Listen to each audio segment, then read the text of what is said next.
নমস্কার বন্ধুরা, সবাইকে স্বাগত জানিয়ে শুরু করছি আজকের ভিডিও। সব বাঙালির প্রিয় জায়গা দীপুদা অর্থাৎ দীঘা, পুরী, দার্জিলিং এর পুরী বাঙালির কাছে এক বিশেষ আবেগের স্থান। আগে বেশ কয়েকবার গেলেও মেয়েকে নিয়ে এই প্রথমবার যাওয়া, তাই এক্সাইটমেন্টটাও ছিল একটু বেশি। অনেকদিনের ইচ্ছা ছিল পুরীতে গিয়ে ভারত সেবাশ্রম সঙ্গে থাকার, এবারে সেই ইচ্ছাটাও পূরণ হয়ে গেল। এখানে থাকতে আগে থেকে বুকিং এর কোনো প্রয়োজন হয় না, আশ্রমের অফিসে কথা বললেই ঘর পাওয়া যায়। একটু ফ্রেশ হয়েই মেয়েকে নিয়ে বেরিয়ে পড়েছিলাম সমুদ্রের পাড়ে। সি বিচ তখন ছিল জমজমাট, লোকে লোকারণ্য। মেয়ের সাথে সমুদ্রের প্রথম সাক্ষাৎটা অবশ্য খুব একটা ভালো ছিল না, জলে সে কিছুতেই পা দেবে না। যদিও তার এই ভয় খুব তাড়াতাড়ি কেটে গিয়েছিল, কিন্তু সেদিন আর আমরা কেউ জলে নামিনি। একটু ঘোরাঘুরি করেই ফিরে এসেছিলাম আশ্রমে। আশ্রমের পরিচ্ছন্ন ঘর, সুষ্ঠু খাবার পরিবেশন পদ্ধতি সত্যিই ছিল প্রশংসনীয়। তার সাথে উপরি পাওনা ছিল সন্ধ্যারতি।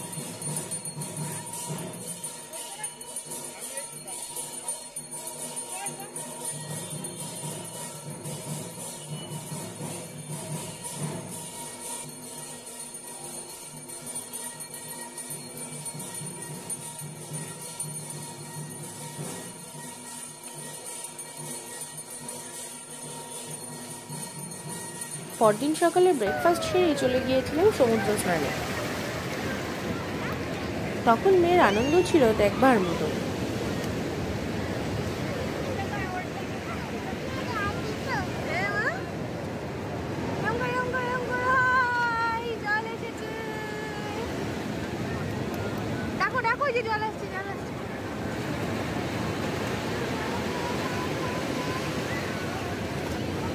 তোমার কেমন লাগছে মাম্মা?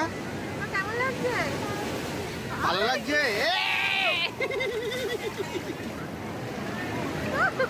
এ মা ভিজে গেছে, ভিজে গেছে। মেয়েকে নিয়ে আগে অবশ্য বকখালিতে গিয়েছিলাম, কিন্তু ভাটার কারণে সমুদ্র ছিল অনেকটাই ভিতরে, তাই প্রকৃত অর্থে ও সমুদ্রের সাথে সাক্ষাৎ এই পুরীতে এসে, তাই এক্সাইটমেন্টটাও ছিল অনেকটাই বেশি।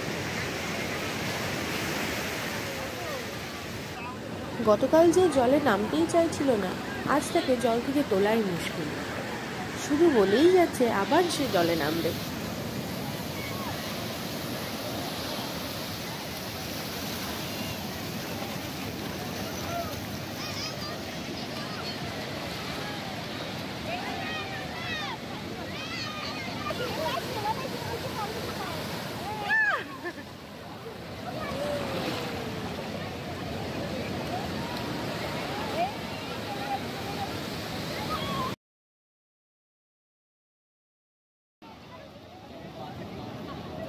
এরপর বাবা আর ঠাপার সাথে চলে বেশ কিছু সময় ধরে বালি নিয়ে খেলা।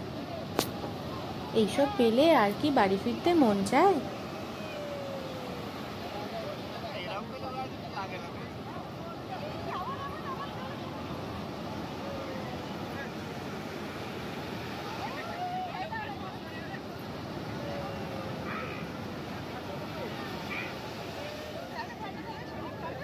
বেশ কিছুটা সময় এইভাবে সমুদ্রের পাড়ে কাটিয়ে ফিরে আসি আশ্রমে।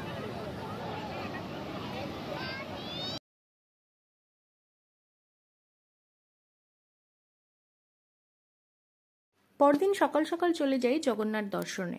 খুব একটা ভিড় না থাকায় মেয়ে নিয়ে কোনো অসুবিধাই হয়নি। এরপর ফেরার পথে ঘুরে আসি সিদ্ধি বকুল মন্দির। সন্ধ্যায় আরও একবার সমুদ্রের পাড়ে গিয়ে সমুদ্রকে বিদায় জানিয়ে আসি, কারণ পরদিনই আমাদের বাড়ি ফেরার পালা। এই ট্যুরে অনেক আশা পূরণের মতো বন্দে ভারত চড়ার আশাও পূরণ হয়েছিল। পুরী হাওড়া বন্দে ভারতে করে আমরা বাড়ি ফিরি। তাহলে বন্ধুরা, কেমন লাগলো আজকের ভিডিওটি? কমেন্ট করে অবশ্যই জানাবেন কিন্তু। कटक जंक्शन स्टेशन से आने वाले सभी यात्रियों का स्वागत करती है। আর চ্যানেলটিকে সাবস্ক্রাইব করতে একদম ভুলবেন না কিন্তু। আজকের মতো এই পর্যন্ত, টাটা।